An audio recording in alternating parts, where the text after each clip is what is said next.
As fotos dessas lâminas foram retiradas no laboratório do IF. Essa lâmina é a lâmina de número 55 do ovário, com corte histológico de ovários. Aí dá para evidenciar o tecido epitelial de revestimento simples cúbico, que está aqui em rosa claro. Em verde, aqui a gente tem os folículos primordiais, não só esse trechinho, mas toda essa camada do lado dá para visualizar esses folículos primordiais. Em rosa aqui a gente tem as tecas, que dá para visualizar um pouco. Destacado aqui de vermelho, a gente tem um folículo secundário, onde já tem um aparecimento de cavidades entre as células foliculares. Nós destacamos ela aqui em amarelo. O estroma, dá para visualizar algumas estruturas nessa lâmina. Essa é a lâmina de número 55 do ovário. Essa lâmina é a lâmina 55, também de foto retirada no IF durante a aula prática. Nela a gente consegue ver aqui em branco a túnica albugínea. Logo abaixo ali a gente consegue ver os folículos primordiais, está em azul. Aqui a gente consegue visualizar o folículo primário unilaminar. Esse folículo ele possui uma única camada de células foliculares cúbicas que envolvem o ovócito. E ali também começa o surgimento da zona pelúcida e a organização das tecas começa a se iniciar, né? Se inicia nessa fase e permanece durante todo o desenvolvimento dos folículos ovarianos. Aqui a gente tem o estroma. Em vermelho aqui, ó, a gente consegue visualizar o folículo primário multilaminar, né? A gente consegue ver ele bem aqui. E ele já possui mais camadas de células foliculares cúbicas, né, que envolve também o ovócito. A gente já consegue ver melhor as tecas interna e externa, elas estão destacadas aí em azul. E a interna fica mais em contato com o folículo, né? E a externa fica mais em contato com o estroma, né? Então dá pra gente evidenciar bem nessa fase. A lâmina que a gente vai ver agora é a lâmina 56, corpo lúteo. Aqui a gente consegue ver o folículo maduro, né? Ou folículo de Graaff, com algumas estruturas, né? Que a 1 e a 2 representam as tecas, a 1 a teca externa e a 2 a interna. A 3 aqui é a membrana granulosa, de células foliculares. A 4 é a cúmulos óforos, esse trechinho ali onde acontece um acúmulo de células também, né?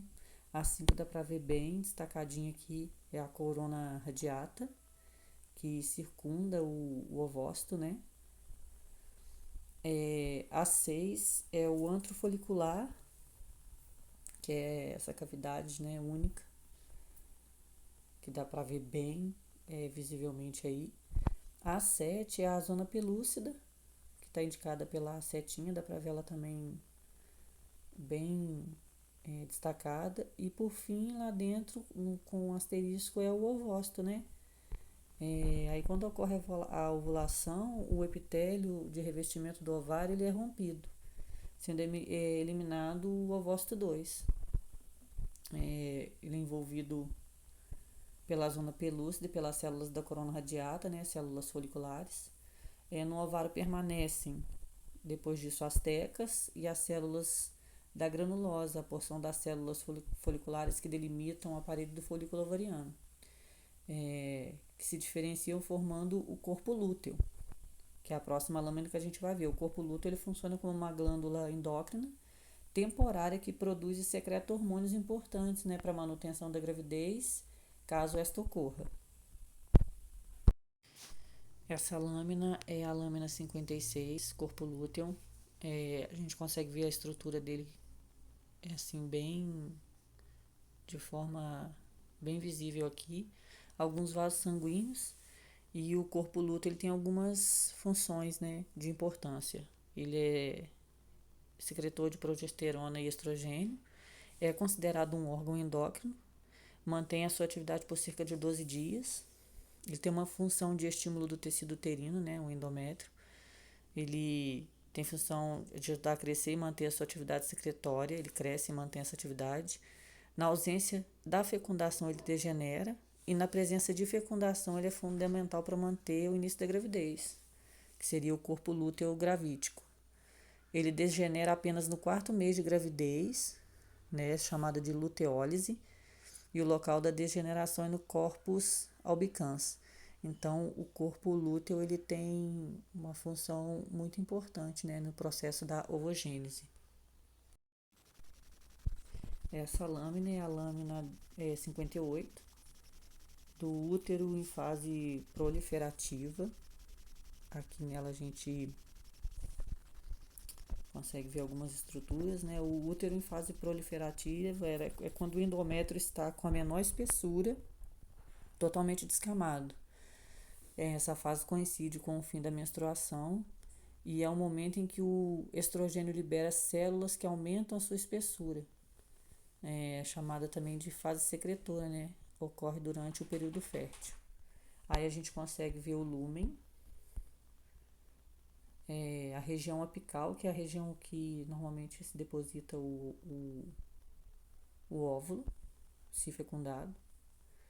O epitélio cúbico, que é essa linhazinha em rosa, né? A gente consegue ver. Aqui a gente tem algumas células glandulares. Aqui a gente consegue ver a camada do miométrio, que é mais próxima, né? Mais para a parte de dentro, né? A gente consegue ver o endométrio, que é a camadinha, que já fica mais pelo meio, e o perimétrio, que é a parte de fora dessa estrutura. Essa foto também foi retirada durante a aula prática no IF.